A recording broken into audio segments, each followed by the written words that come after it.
this computer. Okay, good evening. I hope you can all hear me just fine. If there's any issues, feel free to click the chat button and let us know by chat. My name is Paul Sevilla, and I'm a librarian at the Livermore Public Library. Welcome to our very special event this evening. This is our first ever poetry reading on Zoom. It's an honor for me to introduce the Poet Laureate of Livermore. She is a resident of Livermore, an attorney, author, consultant, and autism advocate. She is the founder of the nonprofit organization Autism A to Z.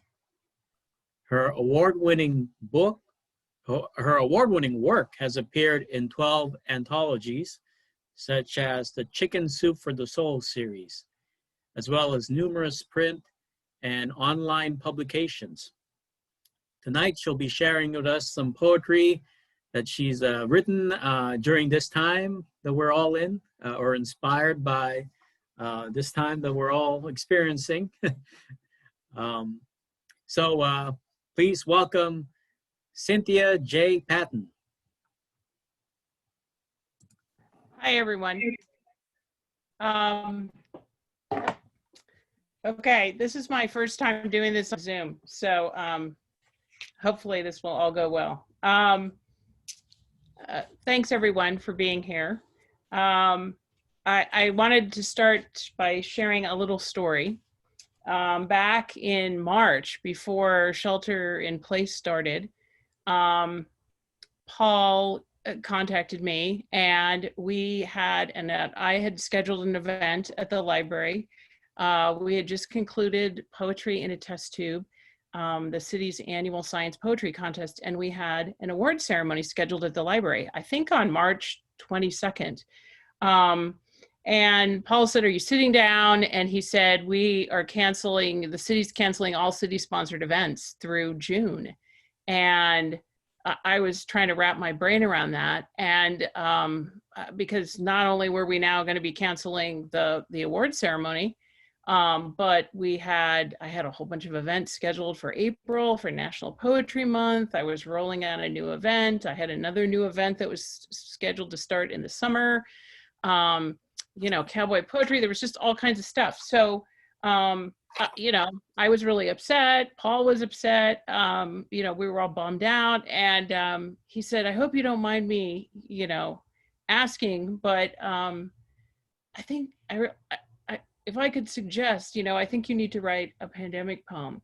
And I'd been kind of thinking the same thing. And so the fact that he asked me kind of cemented the fact that I said, "Yeah, I'll do that."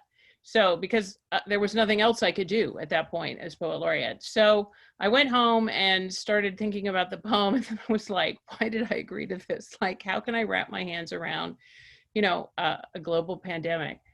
And I'll tell you the story about that poem in a little bit, but what Paul doesn't know this, but what ended up happening was I sort of challenged myself to write a poem. Once I got through that first one, every month since then, I've sort of challenged myself to write another poem about whatever I was thinking about at that time. So I've got 6 poems, plus another poem that was published in an online journal. The link is already in the chat. I think you can find that somewhere in there. I saw it in there originally, so scroll down.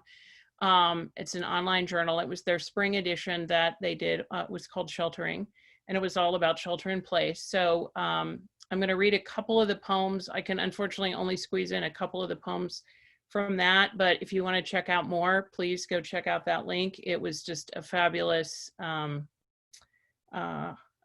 body of work from people all over the globe writing about, kind of grappling with in the very early days of the pandemic. So anyway, so back to the first poem. So I was like, what am I going to do? And finally, it dawned on me that, time during the pandemic has been doing, at least for me, doing kind of funny things. So, and the days are kind of blurring into each other, and I kind of stopped wearing a watch for a while. I was really even using a calendar.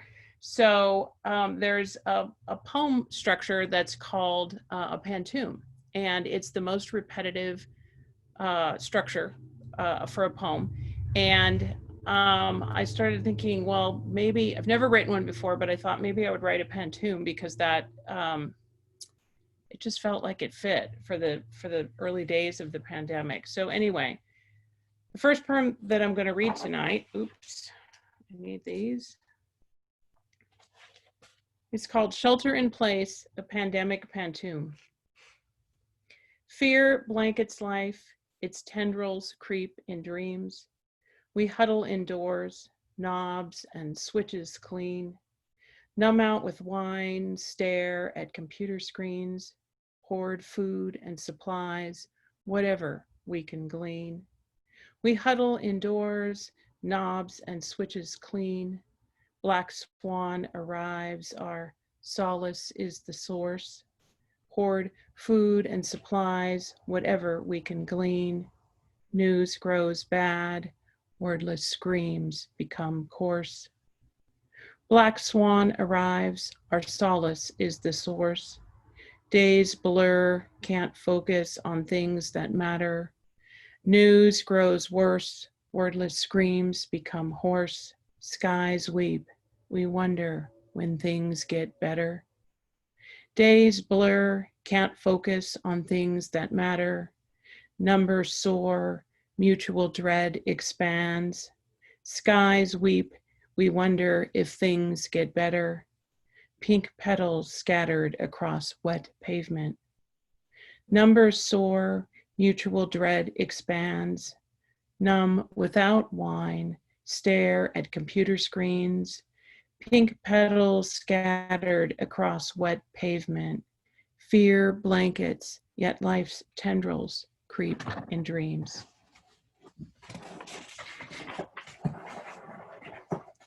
So Paul and I have already kind of talked about the journal. It's called, let me back up a little bit.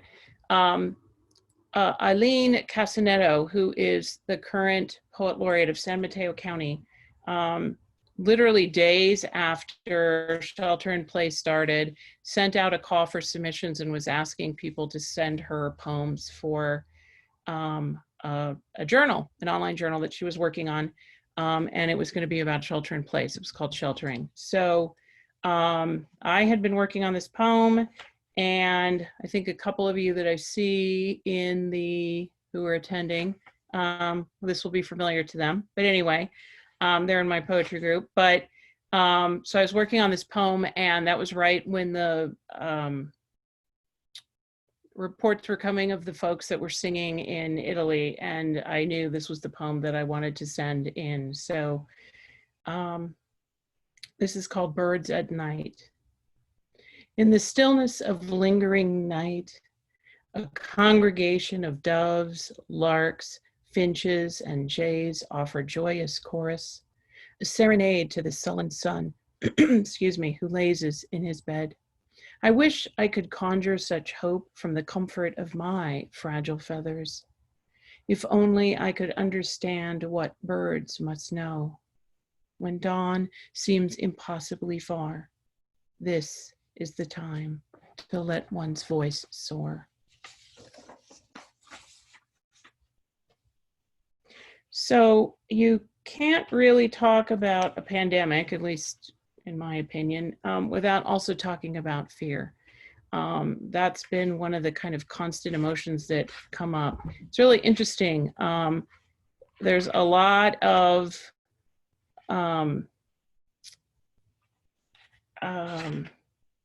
visuals and things that sort of keep popping up in these poems and across many different poets. So, but fear is the emotion that comes up, and the counter to that is also hope. So hope will be coming up quite frequently as well. And interestingly, birds is an image that just keeps appearing in a lot of different poems. So I'm not sure why, but I noticed that when I was going through poems. So anyway, I'm going to read a couple poems about fear tonight, but this is the first one, called simply Fear. You try to avoid him, block his path to the door, yet he lingers in the air, a stench unacknowledged. You double your efforts, hide the keys and the kids. Fear doesn't care. He's a party crasher. Slips past defenses, floods the house, drifts through dreams, strangles speech. Fear never gets drunk, grows stronger when starved, yet does the same if lavished with fine Cabernet and filet mignon.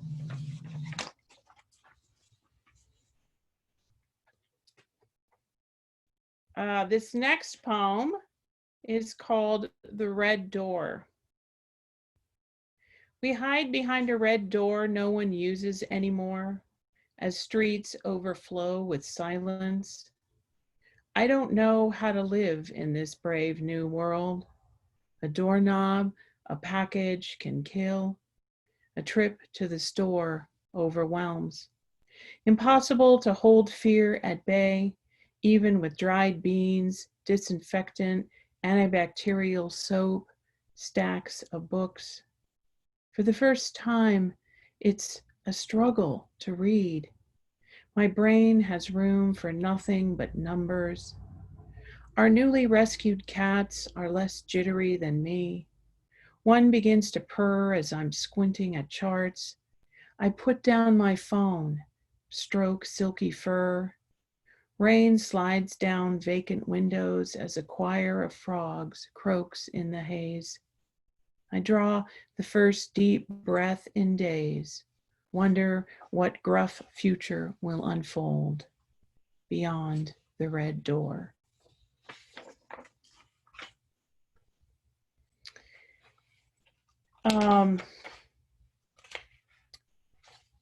One of the interesting things at the beginning of the pandemic was I kept having this feeling, this sort of deja vu feeling, and I couldn't figure out what that was about.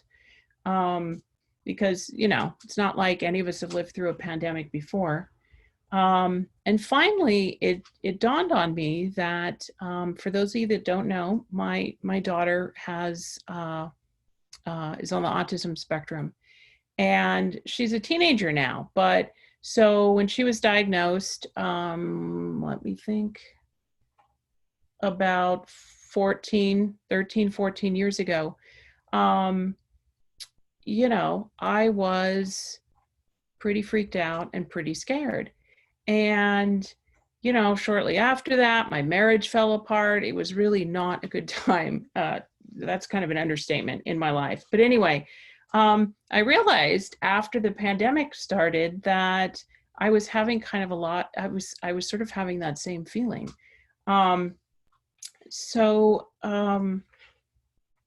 was just a lot of fear. And the best way I have found over the years to deal with fear when it just gets, kind of paralyzing, is to do whatever I can to stay in the present and to focus on gratitude and hope. So, and it's interesting because almost all of the poets, and I read a lot of poems to kind of curate some to add for this presentation, almost all of them brought up hope. So that seemed to be kind of a universal theme. But anyway, this is my second poem that kind of deals with fear. It's called You Can Drown in Fear. You can drown slumped on the beige overstuffed couch at midnight. An ocean of regret rises beneath your feet. Shame spills over weary walls. The earth moans while despair whispers at windows in your mother's voice, keeping you safe, keeping you tame. The sea boils with unfinished business. Sleep brings no solace. There's a riptide in your dreams, eddies of kelp clogging your brain. A lighthouse flickers in the fog. Beware of undertow. Heart unmoored, soul adrift. Hope is the life preserver you seek. Grab tight, then kick hard and swim.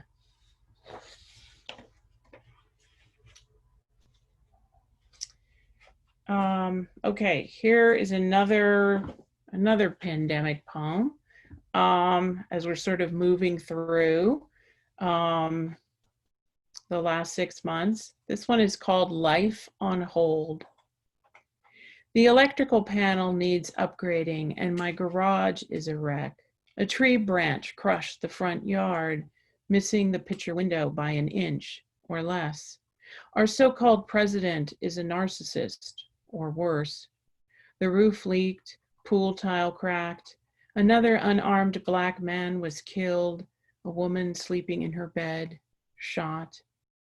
The refrigerator died and there were none to buy. Everything on back order, life on hold.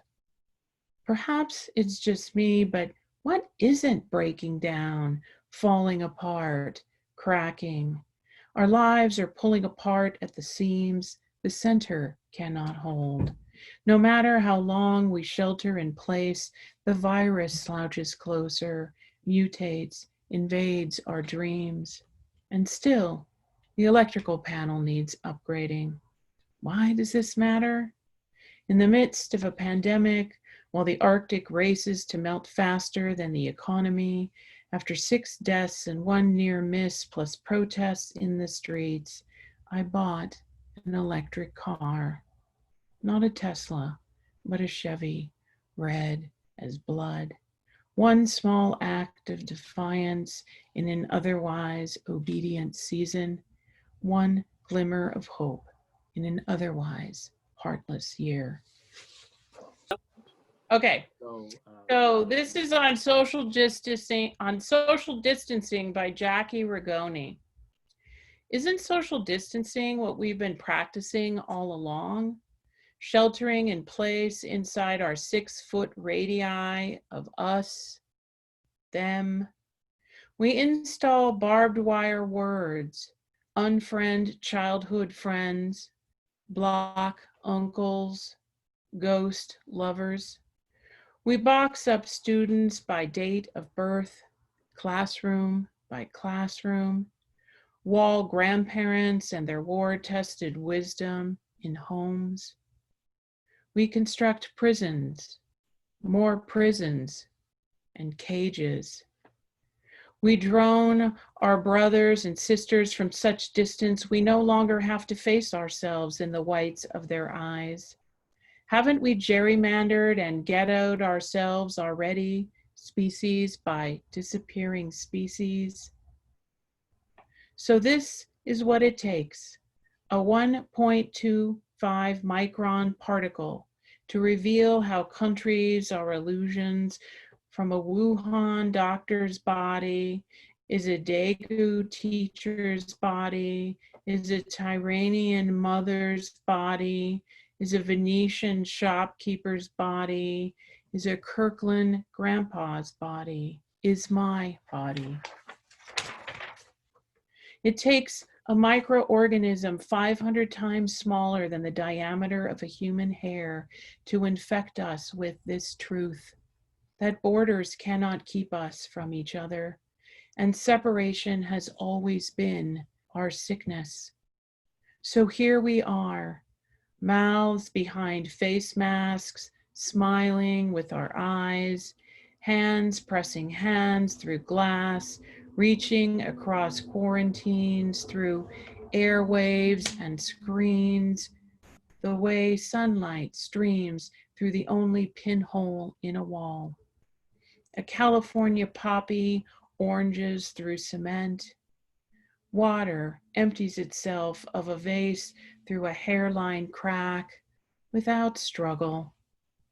And because struggle, hope spreads like a virus or an Italian aria, balcony to balcony.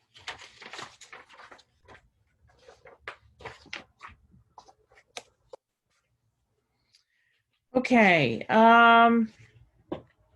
this is another one of my poems. I guess it was several months in to the pandemic.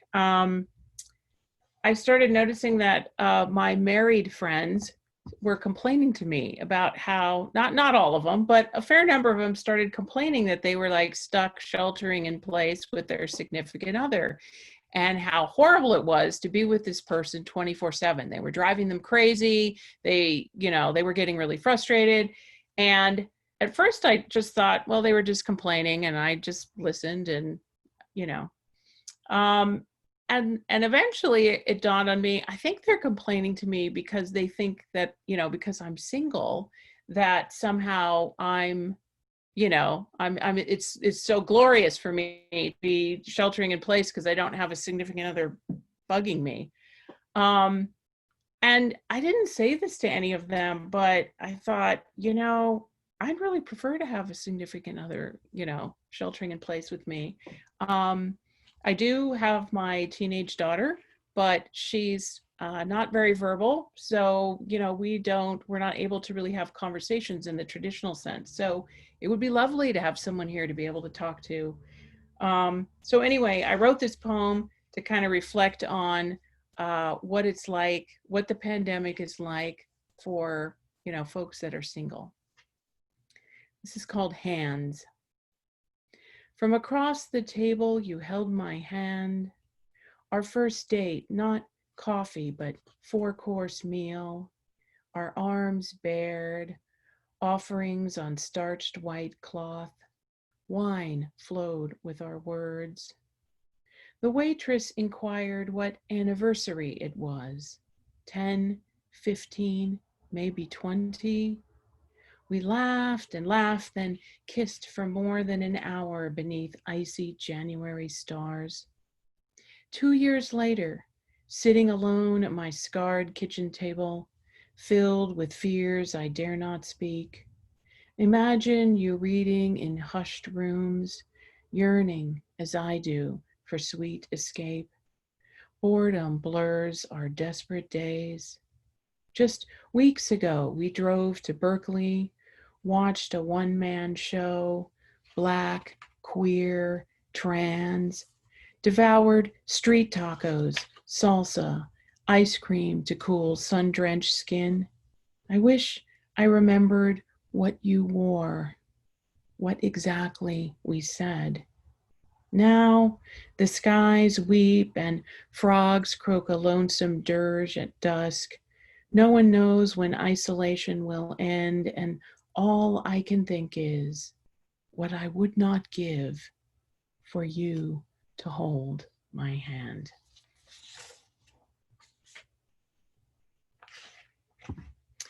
And then on a similar note, I've been thinking a lot about what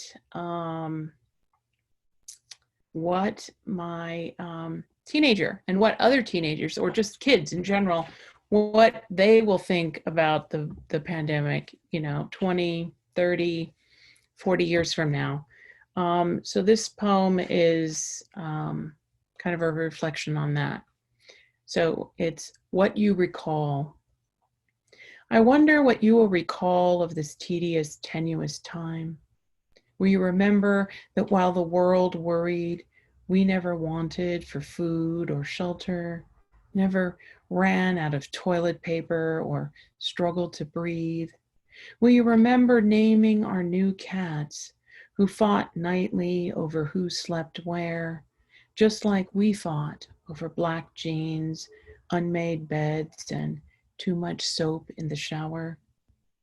Will you remember practicing their names while Jake sprinted the upstairs hall and Elwood lapped water from the sink?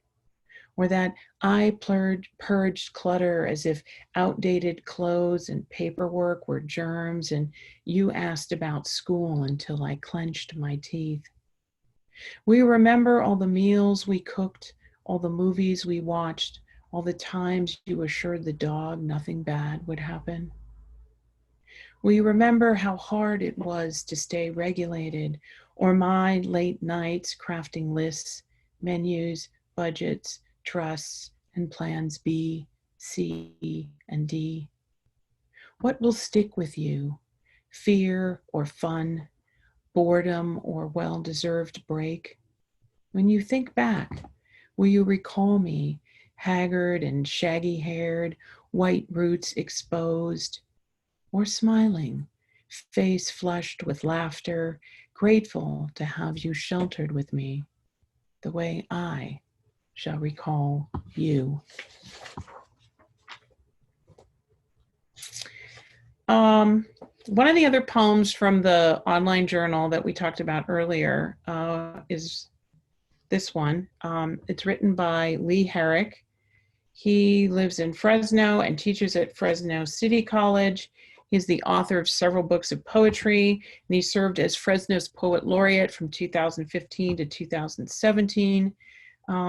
He was born in Korea and adopted and brought to the United States at 10 months by white parents, and he grew up, I believe, in Fresno or somewhere near there. So that's probably definitely a book or a story in and of itself.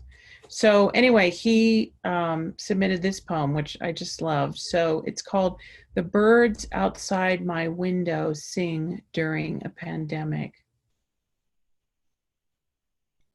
What we need has always been inside of us. For some, a few poets or farmers perhaps, it's always near the surface. Others, it's buried. It was in our original design, though, pre-machine, pre-border, pre-pandemic. I imagine it like the light one must feel through the body before dying. A warm calm, a slow breath, a sweet rush. There is, by every measure, reason for fear, concern, a concert in the balcony of anxiety made of what has also always been inside of us, a kind of knowing that everything could break. But it hasn't quite yet, and probably won't. What I mean to say is, I had a daydream and got lost inside of it. There were dozens of birds for some reason who sounded like they were singing in different accents. Shelter in place, shelter in place. You're made of stars and grace, stars and grace, stars and grace.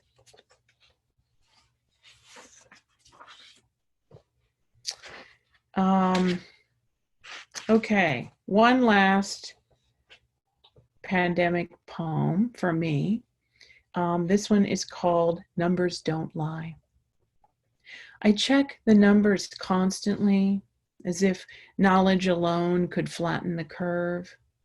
Unlike some, statistics don't lie, and lately I require rock-hard facts, stones to weight a slippery mind worried over 80-something parents, immune-compromised teen, a friend stranded in Italy, another sick in Nevada, one cousin a respiratory therapist, another an EMT. Miserable time to celebrate Sweet 16 or graduate from vacant school. Rarely does it register that some fret over me. I drown the thought in Pine Sol and bleach. My house has never been so clean. Even the groceries sparkle. But one can't polish a pandemic or wipe off pneumonia. Fear infects faster than any virus, multiplies as figures soar. I search silent skies for stars, a compass to guide misplaced souls. Constellations fester in fevered, rasping dreams. We're boats lost at sea, longing to drop anchor in any safe harbor. The oars whisper as darkness rows in. Earth's stone-hearted child weeps for vanished days. Okay, Paul, are you still there? Yes. Okay, can you guys hear me? All right, I'm going to try to read this. I have not practiced this because this Abigail Milne is a poet, musician, thespian, and a high school sophomore in San Mateo County. And you guys really need to watch the video after this. I'm sort of bummed that we couldn't play it, but she accompanies herself with a ukulele, and it's just the funniest. I'm probably not going to be able to do this justice, but this is her poem, 16 Quarantine. I told myself I'd read a book today, just for something to do. I didn't get beyond the 15th page. My attention span is shortening too. Just like my temper, 'cause I'm in a rage. Social distancing is trying my patience. I just realized that I'll come of age, another casualty of isolation. Glacial time passing, I call people asking, how's life in quarantine? Oh, it's selfish to say this, but I can't contain it. I'm ticked off at COVID-19. Because this social withdrawal is getting to me. My lifestyle is increasingly lonely, depressing, and sedentary. In quarantine, teen, in quarantine. Unprecedented new reality, confined to my house and my laptop screen. I can't believe that I'm turning 16 in quarantine, teen, in quarantine. Suspended silence over everything. I ride my bike through a suburban ghost town. Caution tape around the kiddie swings. Empty parking lots and malls shut down. Essential grocery shopping's getting rough because all the stores have left is gluten-free Chex Mix. Shelter-in-place orders kind of suck for those of us who don't have DoorDash or Netflix. Updates from teachers assume we have even more time in quarantine, and they aren't wrong. As I drown in assignments, there's one silver lining. At least I'm not taking APs. Still, this social withdrawal is getting to me. My lifestyle is increasingly lonely, depressing, and sedentary. In quarantine, teen, in quarantine.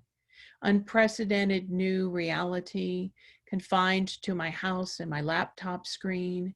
I can't believe that I'm turning 16 in quarantine, in quarantine. I should turn my pessimism on its head, show some gratitude, channel frustration into art instead. To my friends, boy, I'm grateful for you. It may be tedious to wash your hands, but the whole world's in this madness together. Sure, it's cheesy, but I understand. There's no calamity that we can't weather.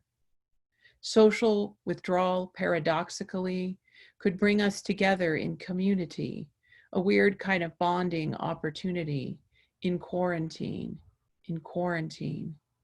I'll lean on you and you can lean on me. Of course, this is all happening virtually.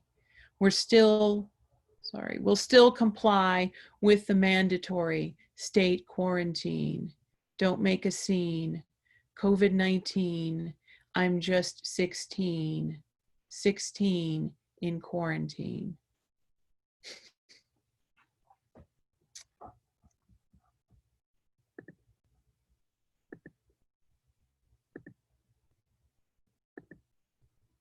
Okay. So it's much funnier and better when you hear her singing it with the ukulele. The best laid plans. Okay, I've got two poems and then two shorter poems, and then to wrap this up, and then if anybody's got any questions or comments, we can unmute folks. This one is called Hope is a Funny Thing. Just when you think it's gone, a mourning dove lands on the potting bench outside the smeary kitchen window. Pale blue feathers, a revelation floating on creamy waves of taupe and gray. You study its movement surreptitiously while drinking coffee at the sink, marveling at the miracle of a mourning dove building a nest of tangled twigs in a broken terracotta pot. And then lastly, this one technically is not a pandemic poem. And I guess I should give you a little bit of a backstory on this. One of the really cool things that I get to do as Poet Laureate is I get to write poems for art installations, public art installations around the city. And so I've gotten to write poems about a lot of really cool art. One of the most fun projects is, I think, well, it didn't happen this year, unfortunately, due to the pandemic. But before that, I think it was 19, I can't remember if it was 19 or 20 years, but high school students at Granada High design a mural for a bus shelter. And LAFTA, which is the operator of Wheels, the Wheels buses, they, put the mural up, they sandwich it between glass. And anyway, and then it's beautiful to look at, but also it keeps, apparently it does a great job at stopping graffiti. So when I started as Poet Laureate, I got asked to do a poem for the mural that year, which had a Summer of Love theme. And then last year, meaning May of 2019, they decided to do a mural that had a Candyland theme. And I will admit, I complained about it a lot to my friends. I was sort of bitching that I had to write a poem about Candyland. Like, what high schoolers want to write about Candyland? Anyway, I finally forced myself to sit down and I wrote the poem, and it ended up being one of my favorite poems from my 3 years so far as Poet Laureate. And even though it's not a pandemic poem, it's I don't know, there's something about it that I just wanted to use this to end. So and I guess I should say this mural that I'm writing this poem for is called, the LAFTA dubbed it the Sweet Spot. It is the bus shelter that's basically right next to the Habit Burger Place on, North Livermore Avenue in the Lucky Shopping Center. Kind of as you're heading towards the freeway. If you look for it, you'll see it. And anyway, it's cute. But so they dubbed it the Sweet Spot. So I call this poem The Sweet Life. Sweets are plentiful if we know where to look. A terrier's energetic greeting, a hard-won achievement, a toddler's sticky grin. Yet there are times when we forget, when everything is a struggle and life a constant stream of obstacles, redundant paperwork, robocalls, and bad breakups. Weeks when nothing fits or works or goes according to plan.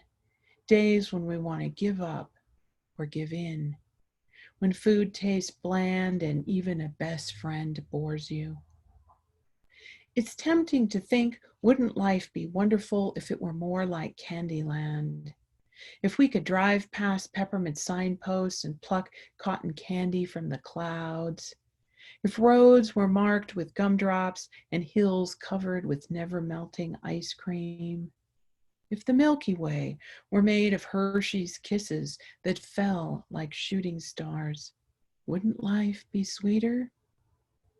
I suspect we'd outgrow it as a toddler abandons a once favorite game, because we forget that sweet is only sweet when contrasted with the bitter. We need life's struggles and sorrows, its boring, sour moments, to remind us to give thanks for everything that is beautiful, fun, delicious, amazing, and yes, just plain sweet.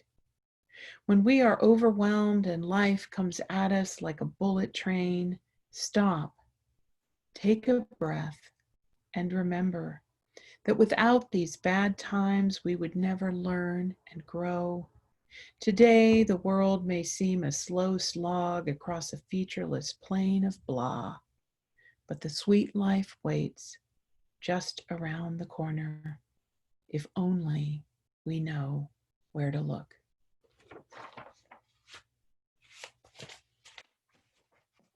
Okay, so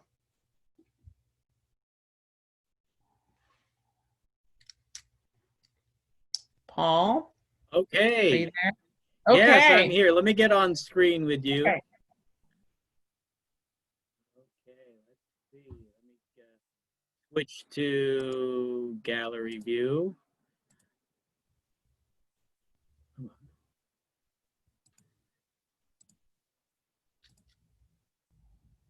on. Okay. All right. So if you have any questions or comments, raise your hand and I'll unmute you. I think one of the attendees, Rena, has a poem to share. Rena, do you want us to share that poem? Do you want me to unmute you so you can read that poem to us? Okay. All right. Here you go. You are. Oh, let me Okay. Go ahead and unmute yourself. Hello, Rena. Hello. Hi. Hi. Glad to be here. Thank you very much for the presentation. And that last poem was so appropriate for these times, even though it was written before. My poem was written in May of this year, and some not very good things have happened to me already this year. So it's titled 2020 Vision. Personal tragedy, worldwide confusion, illness, sadness, financial strain. Without understanding, what can we gain? Terrorism, anarchy, prejudice, drought, human suffering, can there be any doubt? Using too many resources, we can't care for each other. Competition trumps all, so why do we bother? Stay home, stay well. Deaths are projected.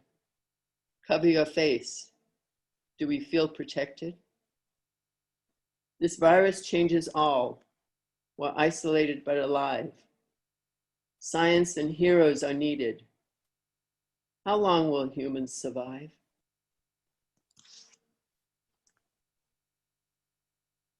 Bravo. Hi. Thank you, Rena.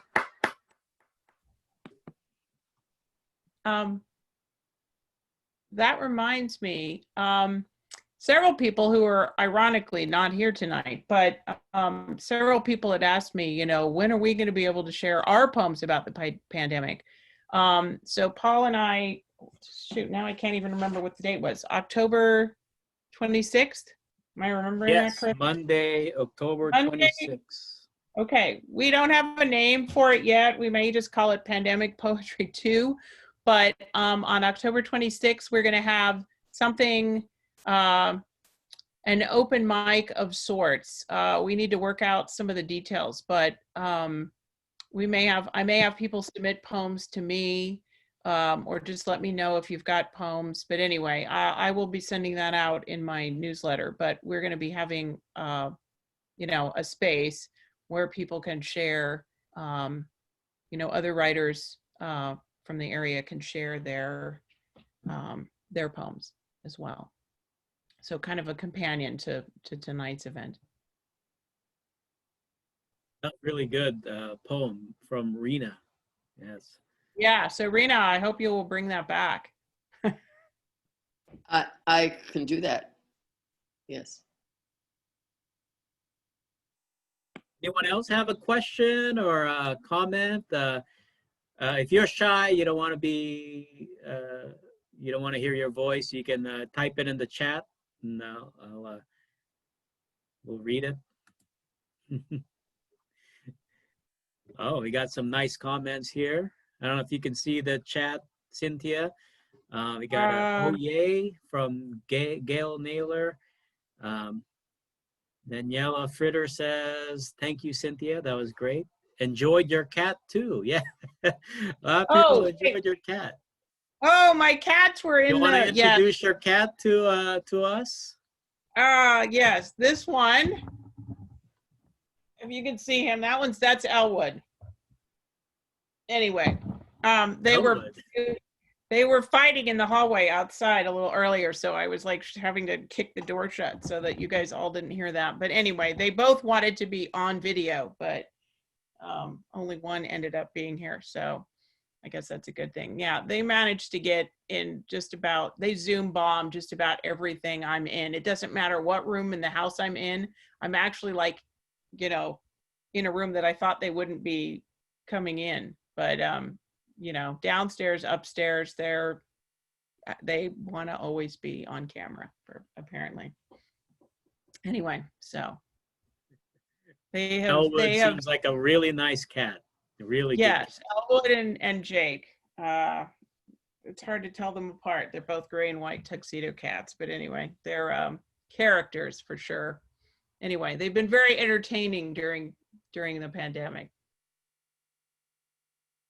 Let's see. We got a nice job, guys, from Peggy. Thank you, Peggy. Thank you. So glad to see and hear you and be entertained by Elwood. Oh, Elwood's a real hit. Can you post or email to us all the chat YouTube info? Yeah. I mean, I can post it again here. Oh, you mean the links? I can post the links again.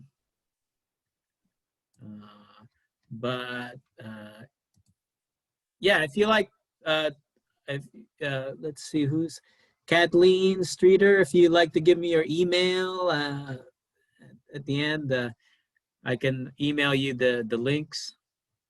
I have most of these people. Actually, Rena, I don't believe I have your email. And I definitely would want to invite you to the next event that we have. The other, I guess the other date that I should say, since we're here, is we're switching the Whistle Stop Writers open mic. It's going virtual onto Zoom. So that's in 2 weeks on Wednesday, 7 to, I don't know, 8:30 or 9 p.m., however long it goes. We hopefully, Daniela helped me last week. We sort of practiced. So I think we've worked out all the logistical issues as far as doing an open mic, but I'm sure there will be more, just like we had problems with the video tonight. So anyway, we're all kind of fumbling our way through virtual virtual events. And I'm actually, if you look in the chat, I am sharing a link to a survey. So if you can all, that's a good place to leave your email. There's a box there. You could leave your email and ask me to, and I can email you the links that we shared to the videos. So go ahead and fill that brief survey, and you'll be able to leave your email if you like. Your name and email on that survey.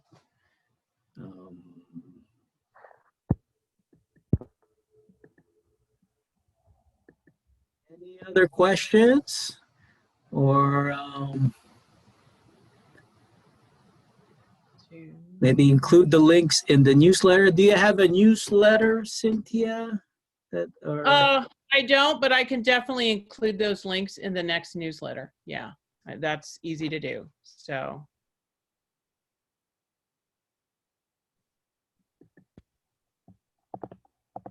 And I'm trying to write down everyone that's here, because I think most folks, I have their email.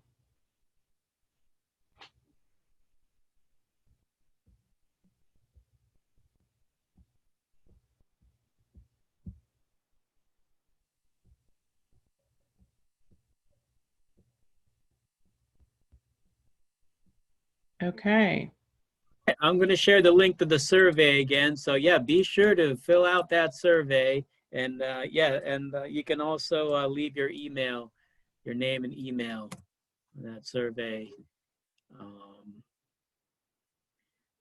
Again, I want to thank Cynthia for being willing to do this over Zoom. I know it's weird. It's weird. It's not the same as a live poetry reading, but like I No. said, we're all you know, making do right now. Yeah, we're all getting used to it.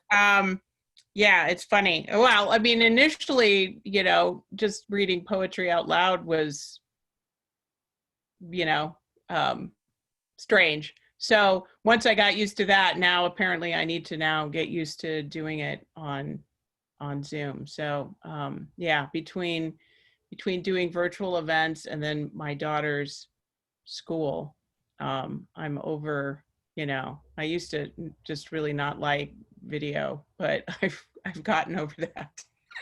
I think we're all going to get over that very quickly. Yeah, So, yeah. it's that or sit home alone and never, never see anyone other than your immediate family. But yeah, but it's definitely an unprecedented time, that we're in right now. And so anyway, I'm kind of glad that you forced me to write that first poem. And then once I got the first one done, then it was sort of like Yeah. it's been much easier to write all of them since then. So, and anyway, I'm sure I will like having them, at some point when this, I don't know, maybe this won't ever sort of fade from memory, but I'm sure it will eventually. But anyway, it'll be nice to look back on those. And yes, have my cat. And yeah, we are recording this, and I'm going to publish it on the YouTube channel, maybe edit it a little bit. But yeah, I subscribe to the Livermore Public Library's YouTube channel so you can see the videos or see the new videos. Or you can actually send that to me too, can't you? Yes, I'll email the link to you as well. All right. So when I get the link, I will pass it on, in the newsletter for people that weren't able to come here tonight. That is one of the nice things about virtual events. You can record them and then people can see them later as well. Got a nice comment here from Rena. She says, reading poetry out loud is far more effective than reading it on a printed page. The inflections you include add meaning. Yeah, that's true. Totally. That's true. Yeah. And I mean, it's always fascinating, which is kind of why I was going to share the videos so that you could actually hear the other poets reading their own work rather than me attempting to read it, because that's me putting my, interpretation on it. So when I send you guys the links, definitely check those out, because it's, they were all really, just fabulous. Fabulous poems, fabulous poets.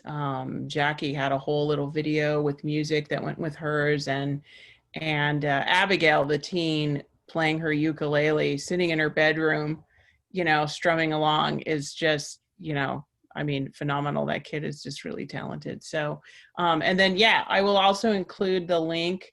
I've sent it out before, but I'll include the link for the journal, the online journal Sheltering, which has phenomenal, I think 90 some poems from poets from all over Italy, just all over the world. And that was the spring issue. The current issue is, the summer issue. I don't know when she's going to put up the fall issue, but the summer issue is all about poets. It's on social justice and protests, and, has a lot of poets of color.